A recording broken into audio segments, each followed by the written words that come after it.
Hello students, आज हम समझेंगे सिर्फ एक मिनट में रेजिस्टेंस के बारे में। रेजिस्टेंस क्या है? It is the ratio of potential difference across the terminals and the conductor current flowing through the conductor. मतलब V by I के बराबर हो जाएगा अगर हम लोग न्यूमेरिकल टर्म्स में बात करें तब। अच्छा, जनरली क्या है? Generally it is the opposition offered for the flow of current. मतलब जो फ्लो ऑफ करंट है उसको रोकने वाला वो क्या है? रेजिस्टेंस। ठीक है, जिसकी यूनिट है ओम और उसका रिलेशन दिया हुआ है कि R is equal to rho L by A. अगर दूसरे टर्म्स में बात करें V और I के टर्म्स में छोड़ के कि रेजिस्टेंस किस किस पे डिपेंड करता है, वो हो जाएगा रो एल बाई ए। रो क्या है? Rho is the resistivity which depends on the type of material. Resistivity है जो टाइप ऑफ मटेरियल पे डिपेंड करती है। L क्या है? L is the length of the conductor and A is the area of the conductor. अच्छा, अगर 1 ओम कब होगा? 1 ओम जब होगा जब ये 3 ओम की वैल्यू क्या होगी? 1 होगी। In resistance of the resistor is said to be 1 ohm when the current of 1 ampere flows through the conductor and the application of potential difference of 1 volt. यानी V और I की वैल्यू अगर 1 हो जाएगी तब रेजिस्टेंस क्या होगा हमारा? 1 ओम कहलाएगा। या तो इन तीनों की वैल्यू भी अगर 1 होगी तो रेजिस्टेंस हमारा क्या होगा? 1 ओम कहलाएगा। अच्छा, अब factors affecting resistance. Factors affecting what? Resistance. अब रेजिस्टेंस को कौन से फैक्टर्स अफेक्ट करते हैं?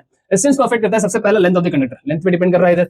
Area of the conductor, area पे डिपेंड कर रहा है। Next type of material. अब अगर रो की बात करें, rho is the resistivity. Resistivity depend करता है टाइप ऑफ मटेरियल और टेंपरेचर को। उसकी वजह से जो है रेजिस्टेंस हमारा डिपेंड करेगा टाइप ऑफ मटेरियल और टेंपरेचर दोनों पे। V और I पे डिपेंड नहीं करता। क्योंकि V और I पे डिपेंड नहीं करता because it is a constant in that Ohm's law. V is equal to IR में R जो है कांस्टेंट है। रेजिस्टेंस जो V और I पे डिपेंड नहीं करता। V and IR directly proportional to each other. ठीक है, अगर रेजिस्टिविटी की बात करें, resistivity is the resistance offered by the conductor whose length and area are 1 unit. यानी अगर लेंथ और एरिया को अगर 1 मीटर और 1 मीटर स्क्वायर रख दो तो रेजिस्टिविटी और क्या होगा? रेजिस्टेंस बराबर हो जाएंगे। तो उसको हम लोग क्या कहते हैं? रेजिस्टिविटी, जिसकी यूनिट है ओम मीटर।